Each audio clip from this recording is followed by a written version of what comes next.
Obrigado, obrigado pessoal, obrigado pela presença, obrigado para quem nos assiste. Esse é o desafio que nos deram o desafio de falar sobre o desafio de formar pessoas, desenvolvimento de profissionais em tecnologia. A gente vai falar do desafio, a gente não vai falar provavelmente da solução, porque essa é o que está em discussão. A gente já discutiu um pouquinho aqui hoje dessas dificuldades. Primeiro, a dificuldade de ter o profissional e segundo, como é que forma, como é que a educação tem que mudar em função das mudanças da tecnologia e do que vem se acelerando nos últimos tempos, né? Então, a nossa primeira é olhar um pouquinho na história, quer dizer, a formação ao longo dos tempos de pessoas teve muito a ver com o desenvolvimento do conhecimento. O desenvolvimento do conhecimento tem a ver com a utilização de ferramentas, né?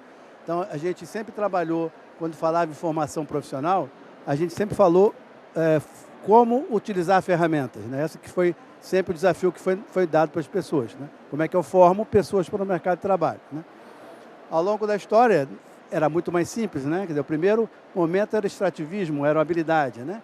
Então, vou fazer a habilidade, fazia pela repetição, sabia por olhar, por observar, eu conseguia evoluir, conseguia aproveitar, e naquele momento ninguém trabalhava por salário, certo? A sua habilidade permitia a sua sobrevivência, né? Isso vai se evoluindo um pouquinho ao longo dos tempos e você começa a ter ferramentas e habilidades. E aí você tem um momento que se mistura, né? A ferramenta não era facilmente utilizável. Você não conseguia fazer fogo tendo só a ferramenta, você tinha que ter habilidade. Então, esse foi um grande momento no início da evolução nossa, onde você desenvolve muito a habilidade intelectual, saber discutir, criar, junto com a ferramenta que você tem à sua disposição. Então, o homem cria ferramentas, mas são ferramentas que você não consegue necessariamente ensinar a utilizar. Você precisa da sua destreza, da sua habilidade, e as pessoas se diferenciam nesse caminho, né? Isso vai evoluindo, e aí, a partir da evolução das próprias ferramentas, você começa aí sim a ensinar e a ter ofícios mais definidos, e você vem na Idade Média, as famosas corporações, você ia ser pedreiro, você ia ser carpinteiro, você ia ser artista, você ia ser escriba, você ia aprender a usar uma determinada ferramenta que simbolizava a sua habilidade. Era isso que se ensinava, sempre de uma forma mais restrita, né? Poucas pessoas tinham acesso a esse tipo de formação, mas era a formação que permitia a sobrevivência, e em algum momento já começa o mercantilismo, ou seja, alguma forma que você remunerava, você vendia a sua habilidade, a sua força de trabalho. Isso se acelera demais, né? Com a evolução do conhecimento. E essa curva, a gente vai mostrar, não é por acaso, né?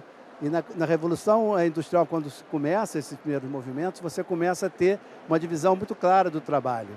E aí sim, muito claramente, você tem uma formação profissional que dizia: vou ensinar você a ser telefonista, vou ensinar a molar faca, ou vou ensinar a apertar determinada porca numa linha de trabalho que você fazia aquela função. Então, se ensinava aquela função.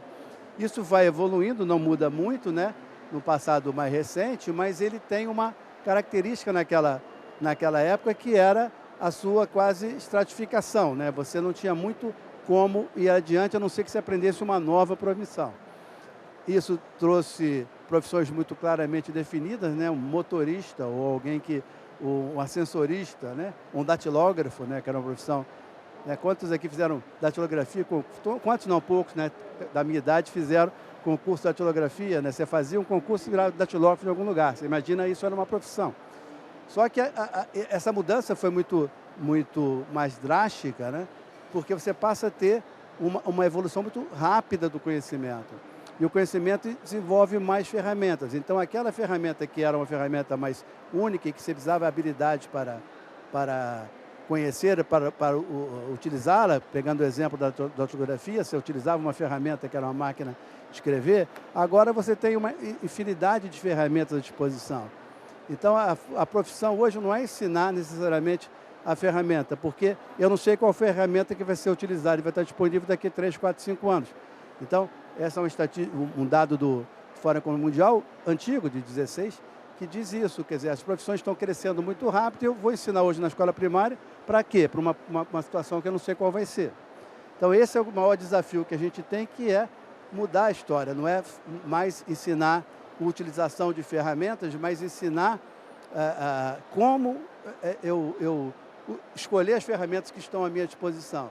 Isso se tornou possível, espero que o gráfico apareça aqui, mas acho que não, então deixa eu voltar.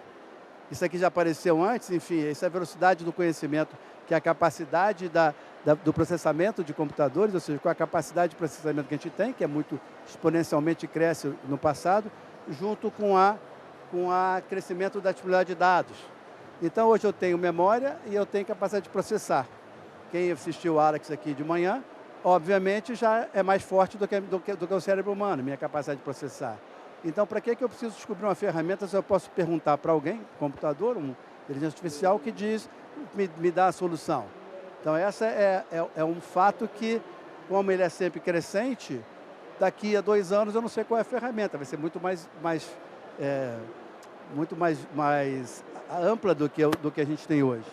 Então, quando a gente olha no profissional de tecnologia, que vem a questão, quer dizer, qual é o futuro que eu vou precisar, qual é o futuro desse trabalho? Em tecnologia, a gente ensinava muito código, né? Quer dizer, linguagem de programação. E eu não sei qual vai ser a linguagem de programação daqui a 2 anos, eu vou desenvolver um curso agora, quando eu lançar já está velho. E pior ainda, né?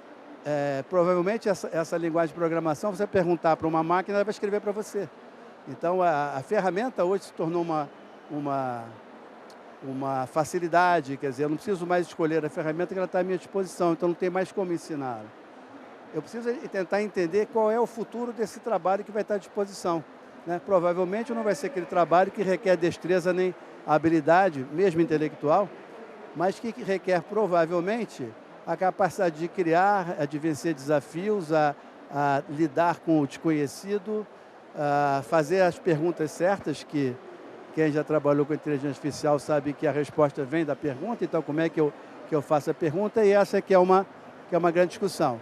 E a gente está falando aqui enquanto Senac, quer dizer, que teve todo um sistema S, para quem conhece, quer dizer, nasce para formar pessoas para o mercado de trabalho, ou seja, nasce para formar para determinada profissão, que eu não sei qual vai acontecer daqui a 5 anos. Então, como é que eu vou formar para uma profissão que eu não conheço?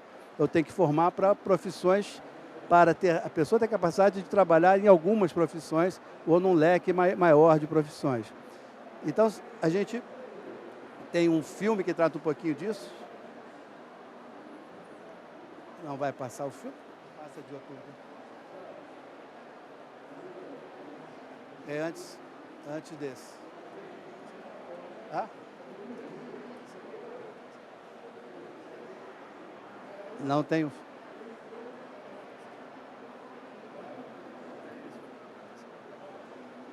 Bom, então só o filme vai ficar na nossa imaginação, é uma experiência que a gente tem, mas na verdade o que a gente estava falando, o que apareceria ali, é alguma coisa que é o seguinte, não vamos discutir com o que está acontecendo, quer dizer, porque isso não substitui o que o ser humano tem de diferente. O ser humano sonha, o ser humano cria, o ser humano hoje se aproxima muito mais do que aquilo que a gente tinha, por exemplo, em ficção científica, né? Você consegue quebrar os seus paradigmas, você consegue tirar todos aqueles preconceitos que a gente nasce, né? E a gente consegue fazer isso que uma inteligência artificial não vai conseguir fazer. O que ela consegue fazer é ler dados. Então, ela não consegue encontrar o que não está no mundo global. O meu sonho que está na minha cabeça não está no mundo global. Então, isso o ser humano tem de diferente. Isso é o espírito que é a questão de como é que eu crio. Então, como é que eu desenvolvo essa habilidade de criar é o que a gente acha que é o que nós devemos ensinar. E não a utilização da ferramenta em si. Isso se tornou mais obsoleto. Eu não sei o que eu vou fazer, né? Eu posso ter N salas de aula diferentes. Isso daqui é uma sala de aula criada em inteligência artificial. E da modelo de sala de aula do futuro nasce isso daí. Nasce isso daí porque alguém pensou nisso daí. Mas com certeza não vai ser dessa maneira. Vai ser da maneira que o ser humano conseguir criar. Então, o que a gente está tentando fazer nessas trilhas de desenvolvimento? Antes de entrar na trilha, é uma coisa que é muito interessante, que a gente mesmo se surpreende com alguns números que aparecem aí. Deixa eu ver se o laser funciona. Tá. Quando a gente vai para empresas que têm trabalho com jovem aprendiz, primeiro emprego, ela paga uma bolsa para alguém estudar no Sistema S, com até 18 anos de idade. E aí, normalmente, no passado, esses jovens aprendizes têm uma classificação, porque é um curso definido pelo governo. Ele diz, você é torneiro mecânico, você é assistente de venda, repositor de mercadoria. Só que quando você vai perguntar para o empregador, o que o empregador quer hoje? Ele quer que essa pessoa... Deixa eu voltar, né? Ele quer que essa pessoa tenha um perfil comportamental muito mais forte do que a habilidade técnica. Então, não ensinem habilidade técnica, eu não preciso disso. Tá? Aí eu vou para um outro mercado que é completamente diferente, que eu vou falar com pesquisa atual, com empresas de empregadores de gastronomia, restaurantes, aqui hotéis que têm gastronomia, e a gente imaginava que aqui a resposta seria: eu quero habilidade técnica, né? Mas pelo contrário, olha, quando eu pergunto aqui, você quer certificação, é um número muito menor, você quer, do que, por exemplo, as competências socioemocionais, que vai para 65%. Porque hoje já sim, o empregador, né, não é o empregador do futuro, o empregador do presente já entende que ele não quer no empregado necessariamente uma habilidade técnica, ele quer aquela habilidade de viver com o desafio de superar desafios. Né?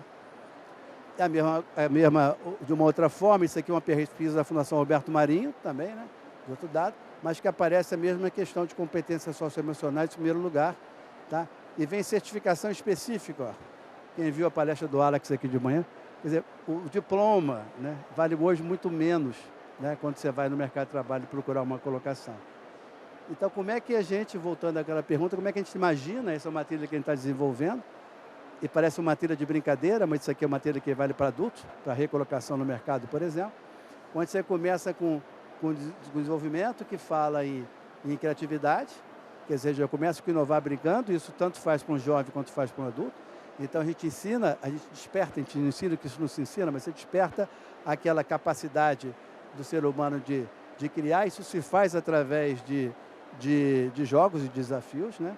Você faz o salto para o futuro, que é como é que você usa a sua imaginação, como é que você trabalha olhando para frente, e você desenvolve a cultura maker, e um pouco também que já vários falam, enfim, mas você tem que trabalhar com soluções reais, você é capaz de desenvolver uma solução. Quando você não sabe, você vai estudar aquela solução para desenvolver aquele problema que lhe aparece. O desafio grande hoje é manter alguém numa sala de aula, não se mantém. Você não consegue, as evasões no mundo inteiro são muito grandes. Evasão de ensino médio no Brasil é mais de 50%. A evasão em Stanford, primeiro ano da graduação em Stanford, na Califórnia, é 50%. Porque ninguém vai para uma sala de aula ficar seguindo uma trilha única. Hoje, a grande questão que a gente aparece, eu vou avançar aqui, é que essa era a modalidade de ensino, que é uma trilha única. Eu digo a você, fazer engenharia são 4 anos seguindo da seguinte forma. Isso ninguém mais aguenta, você não segura, nem o jovem, nem um adulto. Então, a grande questão é de você conseguir como é que eu monto as trilhas flexíveis. E esse desejo daqui, na educação, é muito semelhante ao desejo do consumidor hoje. Né? Ele é a produção em massa, mas ele consegue escolher o carro do modelo que ele quer, da cor, com o equipamento que ele quer hoje, numa linha de produção seriada. E a educação é da mesma maneira, ele quer montar a trilha. A pessoa tem o desejo de ela escolher o caminho que ela vai seguir. Ninguém compra mais um disco e escuta uma música, o disco era do meu tempo, né? Mas escuta uma música que vai da primeira trilha à última trilha. Você bota lá no Spotify, alguma dessas ferramentas, e vai escolher, vai montar a sua trilha que você quer ouvir. A educação não é diferente. Então a pessoa quer escolher a sua forma de aprender. Então esse é o que a gente vem montando, e a gente entende que esse vai ser a grande resposta, que vai ser as trilhas que vão surgir agora na educação, focar muito na questão do desenvolvimento dessas competências emocionais, que a gente chama, são competências menos técnicas, mas da capacidade de criação, trabalhar em conjunto, e isso mesmo em tecnologia. Então, mesmo se eu for ensinar mecatrônica, como o Alex falou aqui às 11 horas da manhã, não vai ser diferente. Não vai ter sucesso aquele que só ensinar técnica, tá? Vai ter sucesso aquele que permitir que a pessoa escolha a sua própria trilha. Né? Então, para a gente finalizar, fica só esse desafio.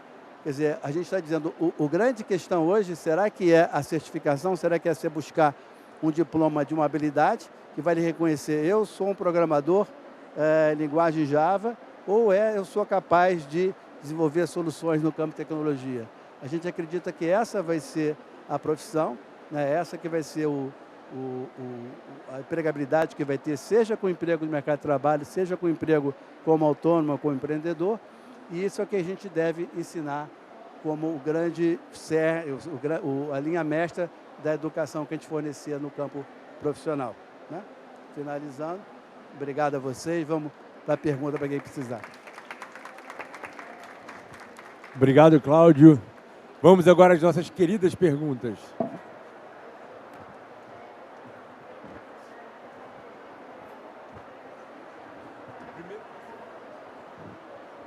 Opa, Marcelo Melo, sou do Senac Pernambuco. Então, a pergunta acho que deve rolar para muita gente por aí. Eu achei muito legal, nós somos parceiros, inclusive. A questão da educação técnica, a gente já entendeu que tem que ficar agora em outro patamar, muito mais ensinar a técnica, a pessoa a buscar sua própria técnica, do que propriamente você repetir a técnica. Mas lá no Porto Digital, em Pernambuco, tem uma coisa que eles costumam dizer: a gente contrata o profissional pela habilidade técnica e demite pela inaptidão emocional. E aí eu não sei como é que está essa vertente de a gente se preocupar mais também com soft skills. Esse é que é o cerne que a gente levanta. A gente acha que esse nasce na frente. É interessante essa informação que você traz. A gente acabava de discutir aqui com uma empresa grande, a Transfero, que está trabalhando, e ela fala justamente que a técnica é o ensino. Tá? Então, ou seja, hoje a preocupação é muito maior com a habilidade socioemocional e que a trilha que a gente vem construindo. Eu botar em sala, eu dividir em grupo, as novas prédios novos do Senac de sala de aula do Rio de Janeiro não vão ter carteiras, por exemplo. Nenhum vai ter carteira. Então, como é que eu ensino dessa maneira? Eu preciso ensinar algumas questões fundamentais, que é trabalhar em grupo, saber ouvir, vencer desafios. A gente fez uma brincadeira em gastronomia, só para vocês entenderem. Como é que era a gastronomia? Que a mesma resposta que vem aqui lá, o mesmo problema. Tem uma tal, acho que é legume julienne, eu sempre brinco nessa, que tem que ter um milímetro por um milímetro e tal, não sei quanto. E aí a gente ensina isso. E o nosso desafio, faz esse legume, mas agora eu dou um desafio para você. Não tem faca, como é que você resolve? Então, ou seja, eu acho que a grande questão é trazer desafios para que as pessoas possam desenvolver esse tipo de habilidade. A gente não consegue ensinar. Habilidade socioemocional não é ferramenta, você adquire praticando. E a gente tem que ter um ambiente propício para isso. Enquanto Senac, a gente vai, obviamente, muito trabalhar o presencial. A gente olha pessoas de mais baixa renda e a realidade e a questão de trabalhar o ensino remoto é uma questão que não é a nossa prioridade, né? E a gente acha que esse desenvolvimento se acontece muito mais na nossa capacidade de olhar, de abraçar, de se envolver emocionalmente de uma forma presencial. Obrigado. Muito bom. Quem tem mais perguntas? Qual é o seu nome? Oi, meu nome é Walter. Eu sou desenvolvedor. Eu queria entender o seguinte, eu também vejo essa questão do soft skills ser mais hoje importante do que a técnica na minha empresa também. Mas eu queria entender o seguinte, existem várias plataformas online, como a Udemy e outras, Coursera aqui, já entenderam isso?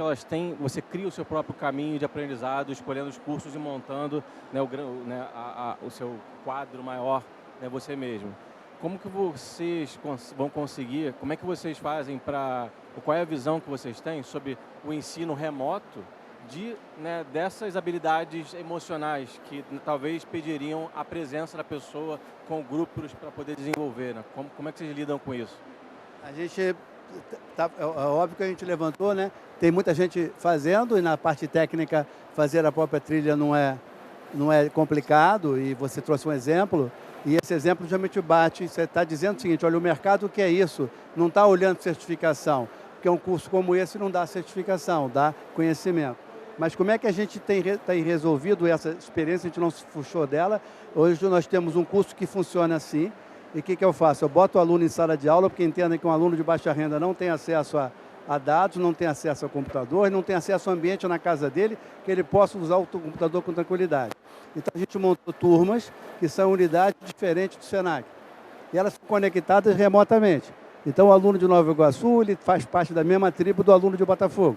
E existe determinado tipo de comunidade que se relaciona melhor virtualmente do que presencialmente.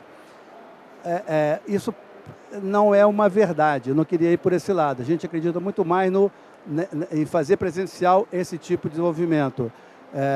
O sucesso é maior, especialmente quando eu tenho desníveis, e a nossa obrigação é fazer a inclusão social, diminuir os gaps. Então, quando eu tenho desníveis, o virtual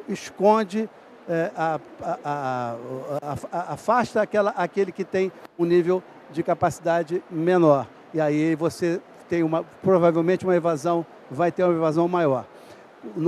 A gente faz uns bootcamps em programação, fazendo a linguagem, ensinando a linguagem, mas no bootcamp tem oratória, tem soluções, tem monitores ajudando uns aos outros, alunos ajudando. Então, você entra com o lado da solidariedade, o lado voluntário. Isso tudo acontece da mesma maneira, mas sem deixar de ensinar a técnica. Então, não estou dizendo aqui que a gente não deve ensinar a técnica, mas que a gente deve priorizar os soft skills, né, que a gente chama. Pessoal, Cláudio, obrigado. Alguém tem mais a última pergunta? A última pergunta, depois o Cláudio vai estar lá conversando com todo mundo ali fora. Um segundo. Boa tarde, Cláudio. Eu sou Gabriel, do Itaú. E você falou um pouquinho sobre personalização e deixar que o aluno ou o aprendiz defina seus próprios caminhos, né? Mas a gente vê que alguns cursos a gente normalmente começa com uma grade pré-definida e a partir de um certo momento o aprendiz tem liberdade para montar seu próprio caminho. Queria saber como é que você enxerga isso, se quando a gente está começando a trabalhar com algum tema, a gente já tem capacidade de definir nossos próprios caminhos, ou se é importante ter uma parte de nivelamento e a partir dali você consegue selecionar, quero essa disciplina ou aquela disciplina, quero desenvolver a habilidade A, B ou C. Queria ouvir sua opinião. A gente acha que isso tem muito a ver com a idade, né, do estudante. Então, quanto mais cedo, né, então quando ele estiver concomitante ao ensino tradicional, que não vai ser abandonado, então você normalmente dá grades, é a experiência que a gente tem, que desenvolvem. Então, inovação aberta. E aí você fala sobre qualquer tema e você começa a desenvolver a sua capacidade de criar. Então é muito difícil você não nascer com alguma trilha inicial em qualquer desses jobs, né? A flexibilidade não é tão essa como você às vezes, quer dizer, a gente não tem essa liberdade no Brasil, né, em termo regulatório, de criar essa escola, onde eu faça fazer para um aprendiz um básico, que é o que a gente fez enquanto Senac Nacional isso hoje. Então, o primeiro módulo, né, Terezinha está aqui, o primeiro módulo é o Laboratório de Juventudes, ou seja, como é que eu desenvolvo essas habilidades que a gente comentou aqui. Depois eu aprendo a técnica, tá? A técnica hoje é um pouquinho amarrada ainda, tá? Mas o ideal é que ele fizesse esse primeiro estágio e a partir daí ele fosse para várias outras vertentes. Então, a gente acha que o primeiro estágio nunca é técnico. O primeiro estágio é dessas ambientações em que a gente comumente chama de labs, né? Ou seja, eu aprender a trabalhar em conjunto e tal, mas isso desde a idade mais jovem. E por isso que a gente chama do brincando lá. Eu acho que a metodologia que a gente trabalha muito é isso. Vamos voltar a brincar, que é onde a gente desperta essa capacidade de desapegar dos preconceitos, das educações muitas vezes mais amarradas que a gente teve. Eu nunca esqueço quando eu falo disso, que eu não sei quantas vezes eu fiz uma pergunta, mas eu sou mais velho. Eu estudei em geografia, eu tinha que decorar os afluentes da margem direita e da margem esquerda do Rio Amazonas. Mas para que serve isso? Entendeu? E isso era a escola que a gente aprendia. Então a gente acha que não é por aí. É melhor jogar bola, que eu acho que de repente eu ensino mais de competências emocionais. Muito bom. Obrigado, Cláudio. Salva de palmas para ele.